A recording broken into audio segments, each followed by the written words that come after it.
जाकर के तुम्हारे साथ तुमने राम को अपना पुत्र माना है। और आज बताओ इस कसरत को अधीन मत करो महारानी। पूरा नगर दुल्हन की झांक सजा हुआ है। तुम्हारा एक भवन मेरा तेरा है। जरूर तुम्हारे मान किसी ने इकट्ठा हो गया है। बता दो किसने क्या अपराध किया है, मैं उसको मृत्यु दंड देने की घोषणा करूंगा।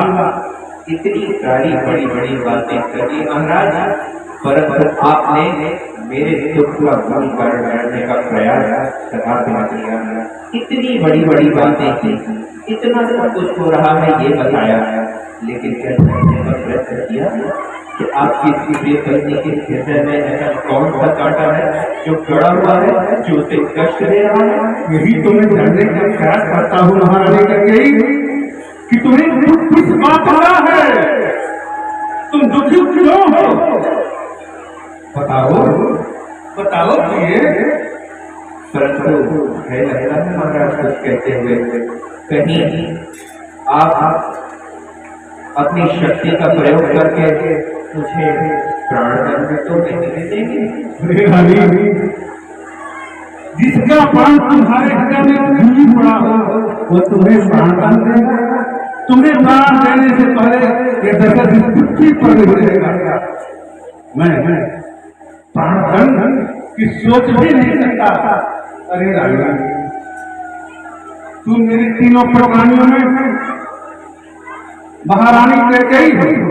कल राम इस विशाल राज्य का युवराज बनेगा और तुम राजमाता का तुम राजमाता बनोगी कैकेयी।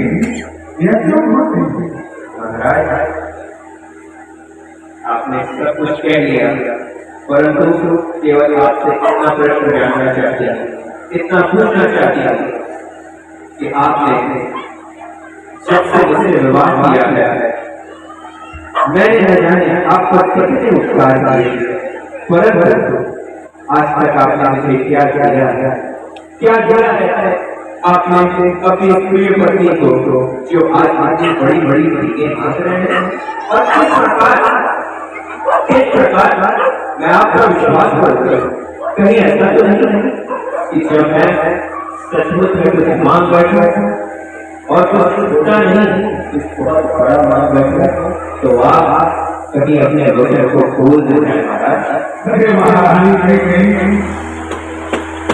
तुम बाबा तुम्हें किस चीज की कमी है, किस चीज का अभाव है जो तुमको याचना करनी चाहिए? अपने शरीर से याचना करनी पड़ेगी। तुम याचना नहीं हो, तुम इस महान समाज की महारानी है। तुम्हारी की बात क्या है, तुम्हें मानना पड़ेगा। अगर मैं आपकी बात करता हूँ, कौन सा हाथ अगर मैं आप सच्चे प्रिय वस्तु मांगू, तो आप अपनी इस प्रिय पत्नी को वो प्रिय वस्तु देंगे? तो ये महाराज। सर्वप्रथम तो जो मुझे प्यार है राम के बाद तुम और हमारे लिए हमारे समय तुम्हारे लिए कुछ भी जो चाहता हूँ मान तुम्हारे देगा।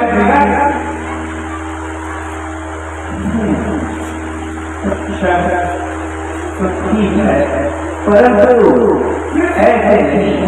आपको सीधे जवाब से जो मांगना, इतने बड़े साम्राज्य की तुम महारानी हो, मैं तो नहीं समझता कि तुम्हारे तमाम तुम्हारे चरणों की सेवा करने के लिए तुम्हारे एक इशारे पर सभी से यहाँ तक तुम्हारे चारों तुम्हारे आगे से ठीक ठाक रहते हैं, इसलिए राम तुम्हारा प्रधान है। और अगर मैं राम की शपथ पर देने के लिए कहूँ तो राम की शपथ? हाँ, राम की शपथ का क्या मतलब?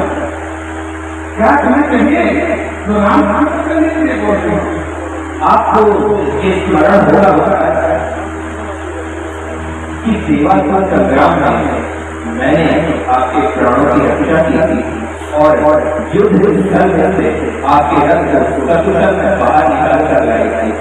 और तत्पश्चात आपने मुझसे ये कहा था कि प्रिय, आज से ये मेरा जीवन तुम्हारा और मैं तुम्हें 2 वचन देता हूँ, कहीं आप भूले तो नहीं है?